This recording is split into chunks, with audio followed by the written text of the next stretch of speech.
अस्सलाम वालेकुम स्टूडेंट्स, मेरा नाम मोहम्मद फ़ैज़ान अली कुरैशी है। उम्मीद है कि आप सब लोग बहुत अच्छे होंगे और आप सब लोगों को खुशामदीद मेरे इस चैनल बायोलॉजी मेरे साथ में।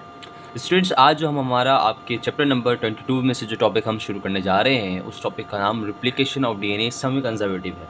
इससे पहले हमने डीएनए रेप्लिकेशन के 3 मॉडल्स को समझा। इसमें सबसे पहले कंजर्वेटिव था, सेमी कंजर्वेटिव था और डिस्पर्सिव था। मैंने आपको उस लेक्चर में बताया था एक्चुअली में जो हमारे पास रेप्लिकेशन ऑफ डीएनए होती है वो सेमी कंजर्वेटिव होती है। अच्छा बच्चों, ये जो बात थी, ये बात एक्चुअली पहले हमें पता चल चुकी थी कि डीएनए के अंदर सेमी कंजर्वेटिव ही होती है, लेकिन इसमें मसला ये था कि ये बात एक प्रेडिक्शन थी। It's not a fully experimentally supported. तो हुआ कि the process of DNA replication suggested by Watson and Crick model is called semi conservative process. तो ये बात तो वेटसन और क्रिक ने अपने मॉडल में बता दी थी कि डीएनए का जो रिप्लिकेट यानी कि कॉपी बनाने का जो प्रोसेस है वो सेमी कंजर्वेटिव है, यानी कि जब भी रेप्लिकेशन होती है उसमें से जो पेरेंट डीएनए होता है उनमें से एक एक जो स्ट्रैंड होती है वो सेपरेट होती है और फिर वो अपनी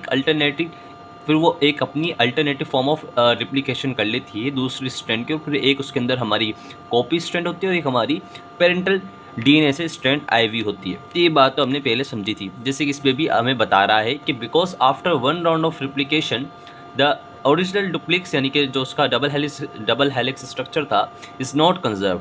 instead each strand of duplex become the part of the other duplex. जैसे कि मैंने आपको ये बात बताई, ये जो हमारे पास स्ट्रैंड आती है हमारे पास पेरेंट स्ट्रैंड है। कौन सी है बच्चों? पेरेंट, यानी इसी से ही रिप्लिकेशन क्या हुई है, स्टार्ट हुई है, यानी कि हम उसको पेरेंट डुप्लिक्स भी कह सकते हैं ज़्यादा अच्छी तरीके से अगर हम कहना चाहें तो।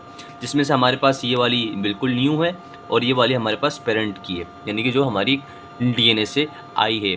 तो ये बात तो आपको ही पता चल, और ये बात पूरी प्रेडिक्शन की थी किसने? वेटसन और क्रिक ने अपने मॉडल में प्रेडिक्शन कर दी थी। लेकिन मसला क्या था? The process of DNA replication is actually predicted by the Watson and Crick, और यही मसला था क्योंकि उन्होंने इसको प्रेडिक्ट किया था। ये एक्सपेरिमेंट से उस वक्त साबित भी नहीं था। तो बच्चों, this prediction is tested by Matthew Meselson and Frank Stahl in California Institute of Technology in 1958। तो बच्चों, इन्हीं के मॉडल के बाद 4 साल के बाद इन्होंने यही बात को एक्सपेरिमेंट के ज़रिए साबित भी किया है कि हाँ भाई, वेटसन और क्रिक बिल्कुल सही कह रहे थे कि डीएनए की जो रिप्लिकेशन का जो मॉडल था वो सेमी कंजर्वेटिव ही था। तो ये बात तो इन्होंने एक्सपेरिमेंट के ज़रिए साबित की। तो बच्चों, उस एक्सपेरिमेंट को जो इन्होंने परफॉर्म किया उसको पढ़ना बहुत ज़्यादा ज़रूरी है, और मैंने आपके लिए बहुत आसान तरीके से उस एक्सपेरिमेंट को एक्सप्लेन करने की कोशिश करूँगा। मुझे उम्मीद है कि आपको वो एक्सपेरिमेंट बिल्कुल बहुत अच्छे तरीके से समझ में आएगा। तो आप बने रहिए एंड तक इस वीडियो के अंदर। तो हम चलते हैं उस पूरे एक्सपेरिमेंट को समझने के लिए। मैंने आपको उस एक्सपेरिमेंट को, अगर आप बुक पे देखेंगे थोड़ा डिफिकल्ट है, लेकिन मैंने उसमें आपको 8 स्टेप्स के अंदर डिवाइड कर दिया। सारा मैंने लिटरेचर्स में लिख दिया। आप बस उसको पढ़ेंगे और आपको पूरा एक्सपेरिमेंट समझ में आ जाएगा। तो चलिए हम उसको रीड करते हैं। एक्सपेरिमेंट हमारे पास क्या है? Replication of DNA semi conservatives. मैंने इधर सेमी कंजर्वेशन लिख दिया, sorry for that student, semi conservative है इधर, तो इसकी मेरी गलती को आप थोड़ा सा इग्नोर कीजिएगा।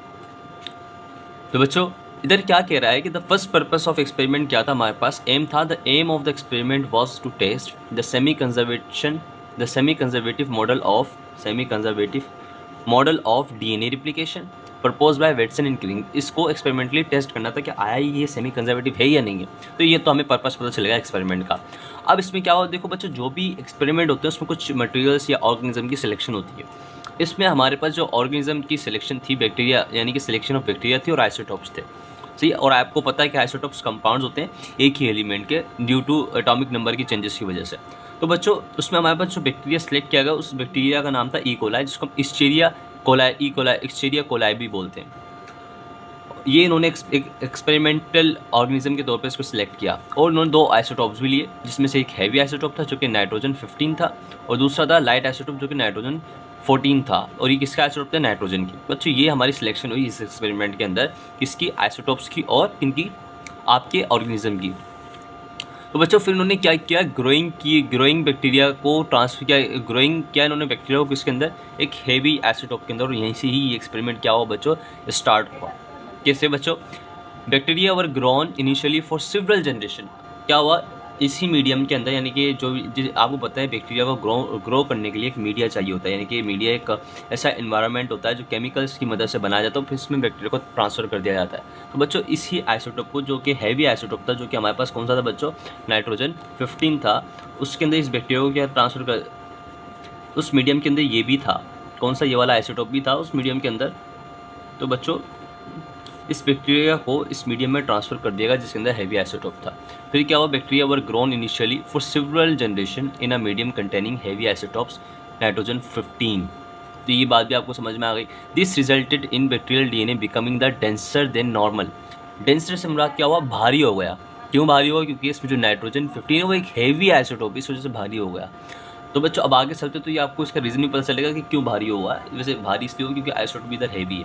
फिर चौथा स्टेप पढ़ते हैं, उसमें क्या होता है ये तो आपको पता चल गया कि स्टार्टिंग के अंदर इसको ग्रो किया गया हैवी आइसोटोप के अंदर। Then DNA harvesting and transfer to light isotope medium.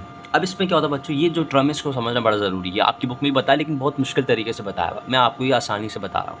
ठीक है, डीएनए हार्वेस्टिंग से मुराद ये होता है कि जब भी हमने जनरेशन्स ग्रो करवाई है बैक्टीरिया की, अब हमें कैसे पता चल रहा है कि डीएनए भारी हो रहा है या हल्का हो रहा है। पता ऐसे चल रहा है कि बच्चों देखिए ये है हमारे पास एक बैक्टीरिया, इस बैक्टीरिया की हमने क्या करवानी है बच्चों, लाइसिस करवानी है। लाइसिस से मतलब क्या होता है, इसको हमने तोड़ना है। ऐसे ये बैक्टीरिया है, इसकी जब लाइसिस होगी तो ये कुछ ऐसा हो जाएगा, यानी कि इसके अंदर सुराख हो जाएगा। तो इसमें सुराख होंगे, इसका जो जेनेटिक मटेरियल होगा ये बाहर आ जाएगा। जेनेटिक मटेरियल क्या है बच्चों, डीएनए। तो बच्चों इस डीएनए की एनालाइज किया जाएगा बाय टेक्निक्स, जो कि मॉलिक्यूलर टेक्निक्स होती हैं। इसके एनालाइज करके हम डिसाइड करते हैं कि बच्चों डीएनए क्या है, ये हैवी हुआ है या लाइट हुआ है। तो बच्चों इसी तरीके से इधर जो वर्ड आ रहा है डीएनए हार्वेस्टिंग, इसका मतलब ये कि डीएनए को बाहर निकाल के एनालाइज करना। एंड देन और उसके साथ साथ क्या कर रहे हैं हम, ट्रांसफ़र कर रहे हैं to the light isotope medium. Transfer क्या कर रहे हैं बेटा हम इधर ट्रांसफ़र कर रहे हैं बैक्टीरिया को। किसको ट्रांसफ़र कर रहे हैं, बैक्टीरिया को। किसके अंदर, अब लाइट आइसोटोप के अंदर। अब पहले हमने इसको किस में ग्रो करवाया बच्चों, हैवी के अंदर। इस बैक्टीरिया को ग्रो करवाया किसके अंदर, हैवी आइसोटोप के अंदर। अब इसको हैवी से किस में लेके आ रहे हैं बच्चों, लाइट आइसोटोप के अंदर लेके आ रहे हैं। तो अब देखते हैं कि लाइट आइसोटोप में ले जाने से क्या हुआ। The growing cells we transfer to new medium containing light isotope, यानी कि जो बैक्टीरिया ग्रो हो रहे थे, जो सेल्स ग्रो हो रहे थे, उनको फिर हमने ट्रांसफर किया एक न्यू मीडियम के अंदर जिसके अंदर लाइट आइसोटोप था, यानी कि नाइट्रोजन 14 था। DNA was harvested from bacteria at the various interval. हमने डीएनए को हार्वेस्ट किया बहुत सारे अलग अलग दौरानिए के अंदर, अलग अलग वक्त के अंदर, एक्सपेरिमेंट के दौरान ही, to track the changes in the density of DNA. क्या चीज़ चेक करने के लिए, ताकि हम डीएनए की चेंजेस को या डेंसिटी को हम चेक कर सकें। डेंसिटी से मुराद बच्चों जो भी हम कंपाउंड हमने रखा है उसमें, जैसे कि नाइट्रोजन 15 रखा है बच्चों उसके अंदर, तो नाइट्रोजन 15 में हम क्या करना चाह रहे हैं कि आया डेंसिटी के अंदर अगर नाइट्रोजन 15 ज़्यादा है तो हमें वो भी पता चल जाएगा, अगर कम है तो वो भी हमें पता चल जाएगा। तो ये चीज़ हमें चेक करनी थी। तो बच्चों फोर्थ स्टेप के अंदर हमने क्या देखा, डीएनए की हार्वेस्टिंग हो रही है, then transfer to the light isotope medium, इसके अंदर भी ट्रांसफर हो रहा है। अच्छा बच्चों पाँचवें के अंदर हम क्या करने जा रहे हैं बच्चों, पाँचवें स्टेप में अब हम इसी एक्सपेरिमेंट में करने जा रहे हैं observation after first round of replication. अब हम इधर क्या करेंगे, ऑब्जर्वेशन करेंगे after first round of replication. क्या ऑब्जर्वेशन करेंगे बच्चों, initially bacteria grown in the nitrogen 15 produce the DNA containing nitrogen 15 isotope of nitrogen. सही है बच्चों, ये है हमारे पास हैवी, क्या है, हैवी आइसोटोप। जब हमने एक साइकिल चला ली, यानी कि जो इनिशियल जो बैक्टीरिया जो प्रोड्यूस हुआ फर्स्ट राउंड ऑफ रिप्लिकेशन के अंदर, तो क्या बैक्टीरिया क्या प्रोड्यूस हुआ, उसने कौन से तो उसके पास कौन सा आइसोटोप था, नाइट्रोजन 15 था।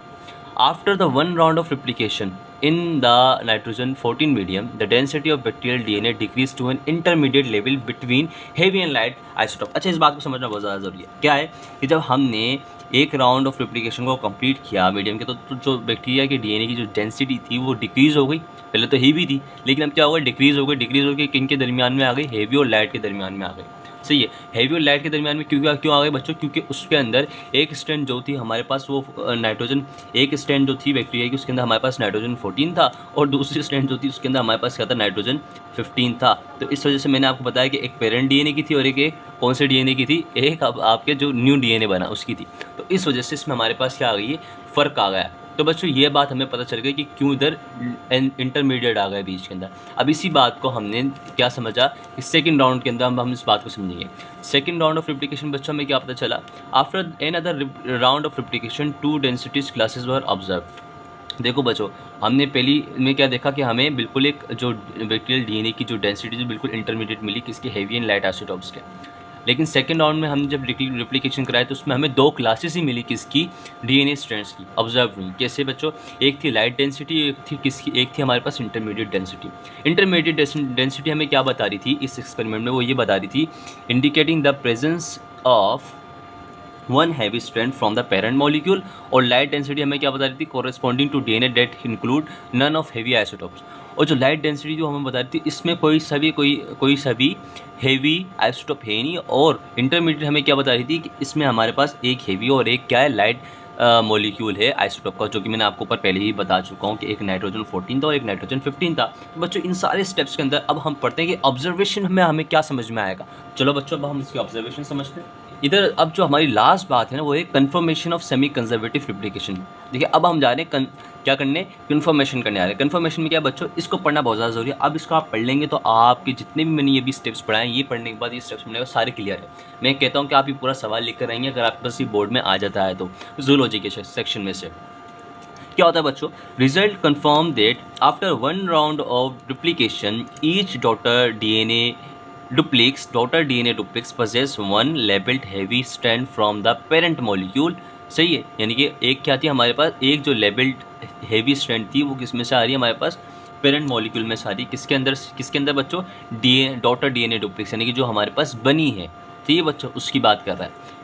इसी तरीके से इधर बोलता है वेन हाइब्रिड डुप्लेक्स रिप्लिकेटेड। अब वही बच्चों जो हाइब्रिड डुप्लेक्स थे जिसमें हमारे पास एक हैवी चेन थी और एक लाइट चेन थी, उसको हमने क्या बोल दिया, हाइब्रिड, क्योंकि उसमें दोनों अलग अलग हैं, दोनों अलग अलग, इस वजह से हमने, क्योंकि दोनों से मिलकर बनी, इस वजह से इसको हम क्या बोल रहे हैं बच्चों, हाइब्रिड डुप्लेक्स बोल रहे हैं। जब वही हाइब्रिड डुप्लेक्स रिप्लिकेट हुए वापस, यानी कि इन्होंने भी रिप्लिकेशन शुरू की, फिर ये दोनों सेपरेट होंगे, फिर क्या होगा, देखिए क्या होगा, it contribute to one heavy strand to form another hybrid duplex and one light strand to form lighter duplex. यानी कि उसमें क्या हुआ बच्चों, एक जो हमारे पास ये हाइब्रिड मॉडल था, इसको हम अलग अलग पेन से बनाते हैं, तो ये जब इसने डुप्लीकेशन अपनी स्टार्ट की तो ये दोनों अलग हुए। अलग होने के बाद एक ने बिल्कुल हैवी वाली बना ली स्ट्रैंड, जैसे कि एक ने ये वाली स्ट्रैंड बना ली, और दूसरी जो थी ये वाली, इसने अलग होकर अपनी कौन सी बना ली, लाइट वाली बना ली। तो ये बात कह रहा है। तो इससे हमें क्या पता चला बच्चों कि yes of course the replicating model of the DNA is semi conservative. तो बच्चों ये हमें ऑब्जर्वेशन मिली, और Meselson and stall experiment provided clear evidence supporting the semi conservative model of the DNA. तो उन्होंने कंफर्म कर दिया कि भाई जो वेटसन और क्रिक ने प्रिडिक्ट किया था, बिल्कुल सही प्रिडिक्ट किया था। ये जो डीएनए का रिप्लिकेटिंग मॉडल है, एक्सपेरिमेंटली साबित हो चुका है कि ये सेमी कंजर्वेटिव मॉडल को ही फॉलो करता है। अब बच्चों मैं आपको इधर एक इमेज दिखा रहा हूँ, अगर आप इधर देखना चाहें, मैंने आपको ये आगे की ही बुक की एक इमेज, जिसमें आप देख रहे हैं कि एक हमारे पास बैक्टीरिया है जिसका नाम है कल्चर बैक्टीरिया है, जिसको हमने ग्रो कर रहे हैं एक मीडियम के अंदर, जिसमें हमारे पास क्या है बच्चों, नाइट्रोजन 15 है, यानी कि हेवी आइसोटोप है। देन इसको हमने क्या किया, ग्रो करने के बाद इसमें से हमने डीएनए देखा, फिर इसकी कंपोजिशन देखी। तो इधर आप देख सकते हैं कंपोजिशन के अंदर हमें इधर बिल्कुल हेवी डीएनए मिल रहा है। फिर इसके बाद हमने उसी कल्चर को किस में ट्रांसफ़र कर दिया, हमने लाइट मीडियम के अंदर ट्रांसफ़र कर दिया, जिसके अंदर लाइट आइसोटोप था, और उसको अंदर फिर हमने पहली साइकिल चलाई। तो पहली साइकिल के बाद हमें क्या मिला बच्चों, इंटरमीडिएट डेंसिटीज़ ऑफ डीएनए मिली, जिसमें हमारे पास एक जो हमारे पास आइसोटोप था वो था 15 नाइट्रोजन 15 का था, और एक आइसोटोप किसका था बच्चों, नाइट्रोजन 14 का था। उसी के बाद हमने फिर क्या किया बच्चों, दूसरी साइकिल चलाई। जब दूसरी साइकिल चलाई तो बच्चों हमें इसमें क्या देखने को मिला कि दूसरी साइकिल के अंदर हमारे पास जो एक हाइब्रिड, जो हमारे पास क्या था, जो हाइब्रिड डुप्लेक्स था, जब उसको हमने रिप्लिकेट किया, यानी कि इंटरमीडिएट डेंसिटी वाला जो डीएनए उसको जब हमने रिप्लिकेट किया, तो उसमें से हमारे पास एक जो था बिल्कुल ही क्या बना हमारे पास, क्या बोलते हैं, इंटरमीडिएट डेंसिटी का बना और एक सेपरेट डेंसिटी का बना। देख सकते हैं बच्चों दूसरी साइकिल में हमारे पास क्या हुआ, और फिर थर्ड साइकिल के अंदर सारे के सारे बिल्कुल न्यू बने। तो ये बात भी बच्चों आपको बिल्कुल समझ में आ गई होगी। तो ये आप इमेज देखेंगे तो आपको समझ में भी आ जाएगा। तो इन्होंने एक फोटोग्राफ्स भी दिखाया हुआ है, तो आप फोटोग्राफ्स में देखें, इधर आपको 3 अलग अलग स्ट्रैंड्स दिख रही हैं। एक बिल्कुल ही 40 नाइट्रोजन लाइट आइसोटोप के साथ दिख रही है, और एक इंटरमीडिएट दिख रही है, और एक बिल्कुल ही हैवी दिख रही है। तो ये आप 3 स्ट्रैंड्स देख सकते हैं, एक इंटरमीडिएट है, एक बिल्कुल ही लाइट है। लाइट स्ट्रैंड क्या बोलती है, जिसके अंदर कोई सा भी हैवी मॉलिक्यूल नहीं है। तो बच्चों this is all about our today experiment from your text book and from your chapter.